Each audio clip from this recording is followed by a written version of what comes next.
संध्या कितने प्रकार की होती है? संध्या 3 प्रकार की बताई गई है वेदों में। प्रातःकालीन संध्या, मध्याह्नकालीन संध्या और रात्रिकालीन संध्या।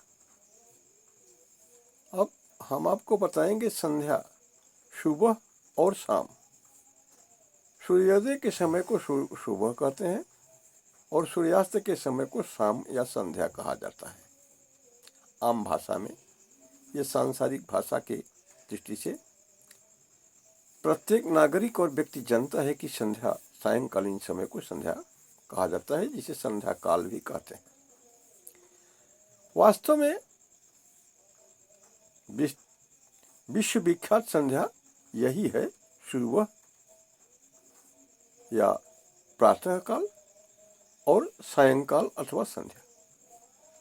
अब संध्या पूजन की विधि के विषय में जब हम चलते हैं तो संध्या 3 प्रकार की कही गई है। पहला, प्रातःकालीन संध्या, यानी कि साधक जो है वो सूर्यास्त से पहले स्नान करता है,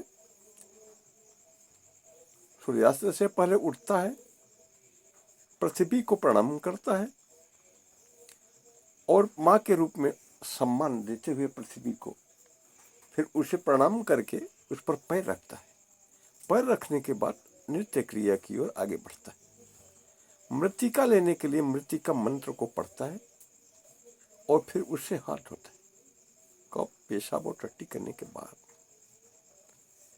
उसके पश्चात दत्वन ग्रहण करने के मंत्र से दत्वीन ग्रहण करता है और दंताधान। फिर उसके बाद मंजन और दत्वेन करता है। जल मंत्र से जल ग्रहण करता है और फिर स्नान करता है। स्नान के बाद जब व्याज शरीर और आंतरिक शरीर की शुद्धि के लिए आचमन करता है, आचमनीयम जलम, और 3 बार ओम विष्णुर विष्णुर विष्णु अथवा ओम विष्णवे नमः, ओम विष्णवे नमः, ओम विष्णवे नमः करके भी आप आचमन कर सकते हैं। गंगे च जमुने च गोदावरी सरस्वती नर्मदे सिंधु कावेरी जले अस्मिन् सन्निधिं कुरु। पंच नद्या सरिता सप्त नद्या जला, अर्थात गंगा, सरस्वती,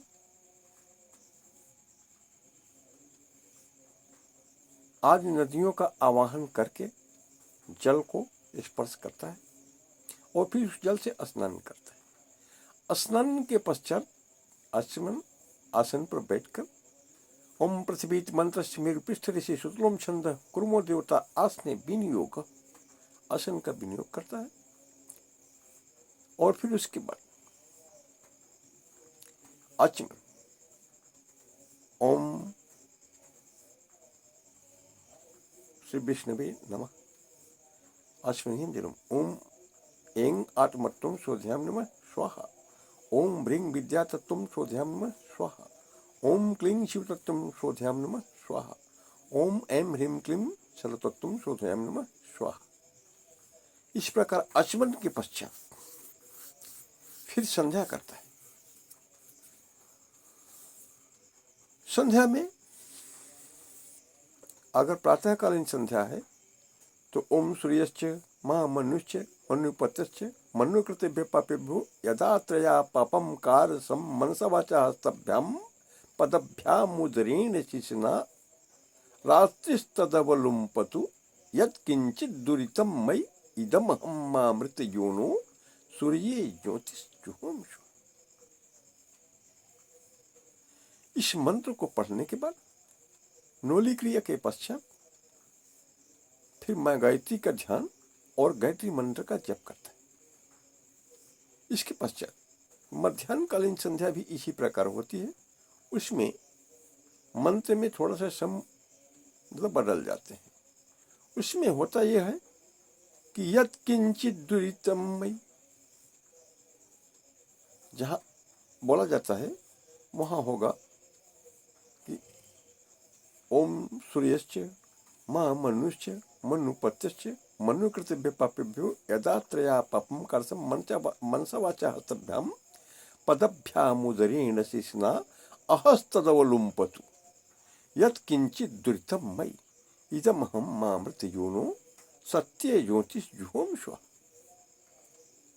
दोपहरकालीन संध्या में इस प्रकार करते हैं।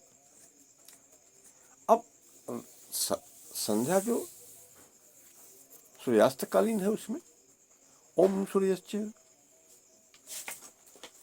ओम अग्निश्च मां मनुश्च मनुपत्यश्च मनुकृतेभ्यो पापेभ्यो यथा त्रया पापम कर्षम मनसा वाचा हस्तभ्याम पदभ्याम उदरेण शेषना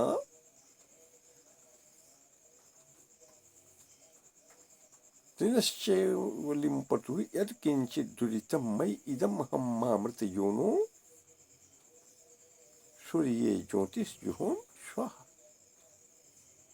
इसके पश्चात ये भोग समाप्त होता है। फिर एक संध्या और कही गई है जिसे रात्रिकालीन संध्या कहते हैं। यह संध्या 12 बजे रात्रि को की जाती है और इसे तुरीय संध्या भी कहते हैं। इस संध्या को करने वाला व्यक्ति कोई भी हो कुंडलनी जागरण का पात्र बन जाता है और यदि वह कुंडलनी जागरण के कार्य को करता है, सिद्ध करता है, तो ऐसा व्यक्ति त्रिकालदर्शी हो जाता है। वो व्यक्ति रावण की भांति तीनों काल के व्यवस्थाओं को जान लेता है और भूत भविष्य और वर्तमान का वक्ता हो जाता है। तो इसमें एक बात यह है कि ब्राह्मण की जड़ क्या है? संध्या है। संध्या ब्राह्मण जो नहीं करता वो ब्राह्मण कहलाने का ही अधिकारी नहीं होता है। फिर पूजा पाठ क्या करेगा? द्विज विषय कहते हैं, ब्राह्मण के प्रकार हैं। द्विज कहते हैं जो प्रातः उठ करके संध्या करता है, गायत्री का पूजन करता है और उसके बाद अन्य देवताओं की पूजा को प्रारंभ करता है, उसे द्विज कहते हैं। ऋषि वह है जो संत की तरह कार्य करता है और सत्य का आचरण करता है, भगवत भजन करता है, दुनियादारी से दूर रहता है। मुनि वह है जो मौन को धारण करता है और दुनियादारी से दूर रहता है, ऋषि मुनि। और वेद इसके बाद ऋषि मुनियों के बाद होते हैं ब्रह्मर्षि, महर्षि और